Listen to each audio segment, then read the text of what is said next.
Всяка сутрин връзвам обувките и позволявам на вятъра да ме води. Пътят не се вижда, но се усеща.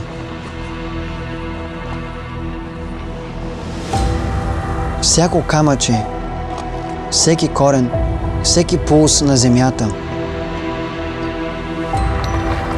Бягането не е да виждаш къде отиваш, а да усещаш къде си.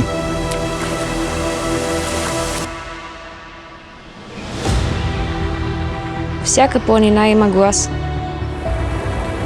И аз слушам. Текстурите под пръстите ми, шепотът на листата, историите, които земята разказва. Катеренето не е просто пътуване нагоре. То е разговор. Животът не е за пейзажите, които пропускаме, А за усещанията, които обичаме.